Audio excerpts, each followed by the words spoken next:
ever, like, gone down an internet rabbit hole and thought, how did this even happen? Mm-hmm. That's kind of what we're doing today, unpacking the world of kiwi farms and, like... Which is a weird one. Yeah. It's really strange. Yeah. Kiwi farms is, like, notorious for how toxic it is. Oh, yeah. But it can actually be kind of insightful, too. Yeah. When you want to see how certain groups on the internet view things. Okay. Even when those views are, you know... a little off the beaten path. Check. So we're going to use one specific thread about Dax Herrera, you know, the podcast host. Right. Who also goes by Dick Masterson. Sure. To kind of see what this forum can tell us about, like, online dynamics and how people online dynamics interact in these spaces. Well, Herrera's a fascinating case. Yeah. Because he built his career on pushing boundaries. Right. And that's what Kiwi Farms is all about. Yeah. Like, dissecting these people who live on the fringes of the internet. Yeah, like, so to understand Kiwi Farms, you kind of have to understand how obsessed they are with, like, digging up, like, even the weirdest personal details. And, like, case in point, page 1069 of this thread, someone asks about Juju the Cow. See, now that's classic Kiwi Farms right there. Right. Juju refers to this weird cow-themed persona that was somehow linked to Dax Herrera. Oh, wow. Through, like, leaked messages and forum gossip and all this. Right, so user Sanic Black Magic is asking for the backstory on this whole Juju thing. Because it's, like, become its own weird, like, saga. Exactly. And this is where someone like Dumpster Dived Waifu comes in. Okay. Claims to have the inside scoop, you know. Oh, okay. They launch into this whole detailed explanation about Dax's relationship with this woman named Jamie Lynn Hughes. Okay. How these text messages got leaked. Okay. And they even bring up his then-girlfriend, Marie. And it gets really specific, too. Oh, it does. Like, this user is alleging that Dax made Marie sit in his cuck truck while he was with Jamie Lynn. Oh, my gosh. I have to say, even for, like, a deep dive into Kiwi Farms, this is a lot. Oh, absolutely. You know, it's really important to remember here. Yeah. That what we're dealing with is anonymous claims. Like, taking all this at face value would be like believing everything you read on a bathroom stall, you know? Okay.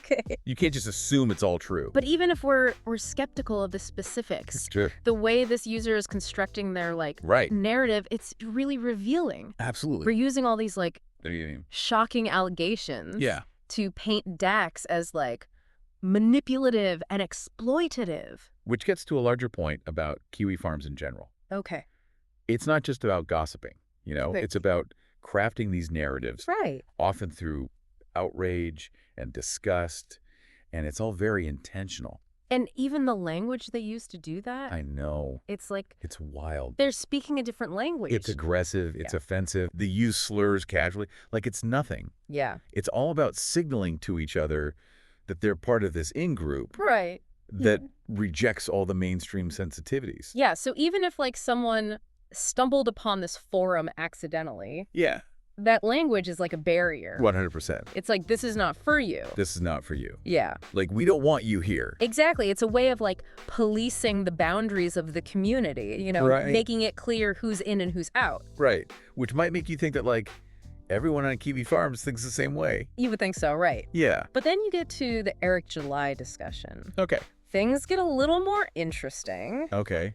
Eric July is this Black comic book creator. Right. And he's actually gotten some positive attention on the forum. What? I know, right? Really? Which is really interesting because it shows you there are these contradictions within Kiwi Farms. Wow.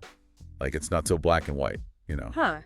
Interesting. So we've got, like, user True and Honest Fan actually praising Eric July. Wow. And even using the phrase bread tube scum. Oh, interesting. Describe the people who seem to, like, dislike him. Bread tube is really telling. Yeah, that's like Kiwi Farms shorthand for, like, leftist YouTubers. So it shows you how they view, like, the rest of the internet, you know? Right. And the fact that bread tube dislikes Eric July, it seems to make him more appealing to this user. It's like they almost admire that he's, like, ruffling feathers. Yeah. Even if it's not their kind of feather ruffling. You know? Exactly, Yeah. Right. It's like, it shows that Kiwi Farms isn't just about tearing people down, you know? Right. They could be drawn to people who, yeah, like, challenge conventions. Right. Refuse to be put in a box. I mean, I have to imagine that, like, that admiration only goes so far. Right. Of course.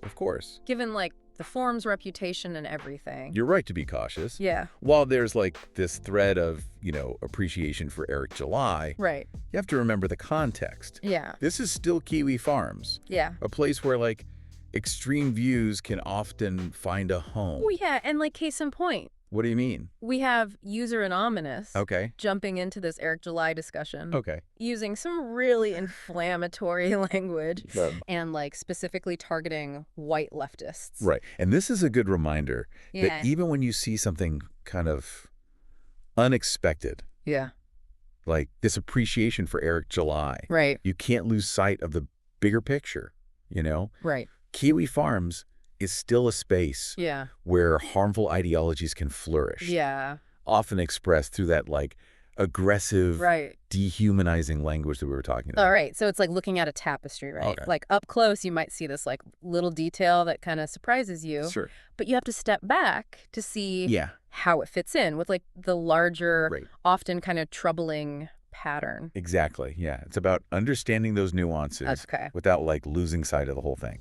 We can't just focus on the unexpected. And pretend the darker side isn't there too. Which kind of brings us back to our original question, right? What's that? Like, can a place like Kiwi Farms, with all its, like, toxicity and aggression, can it actually give us some insights into online dynamics?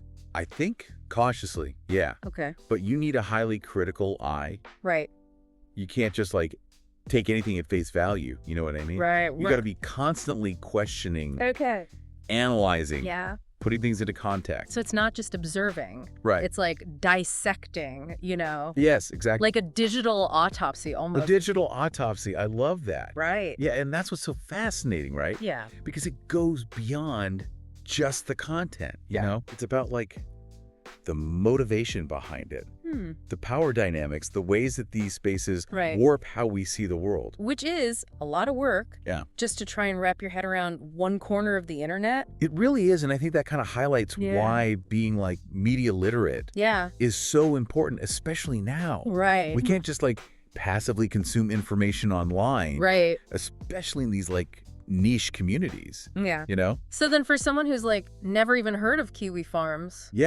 Why should they care? Like, what's the takeaway, Because these spaces, even the really extreme ones, they reflect something about, like, the broader culture. They reveal these fault lines in society, the ways people are trying to find connection, meaning even if it's through, negativity or outrage, whatever it may be. So it's like we're looking at the underbelly? Kind of, yeah. But it's still connected to everything else. It is. It's all connected. Yeah. And by looking at these darker corners, I think it helps us understand the forces that are shaping online discourse, how misinformation spreads, how we become more polarized, So even if someone's never been on Kiwi Farms, they might be encountering the ideas that came from there, like talking to people who were influenced by it without even realizing. Precisely. It's about the ripple effects, how these online subcultures can actually bleed into the mainstream. Which is kind of unsettling when you think about it. It can be. Yeah, it's a little scary. But it just underscores how important critical thinking is. The more we understand these spaces, the better we can navigate them. Right. Tell truth from fiction and resist being manipulated.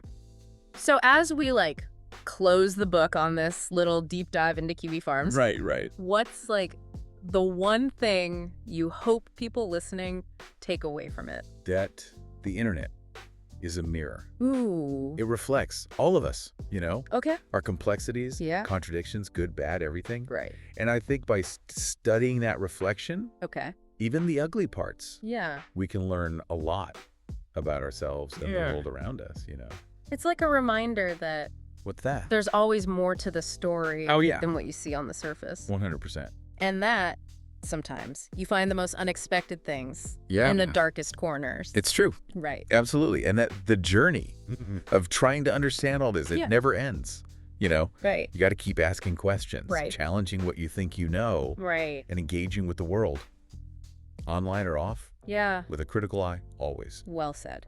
Thank you.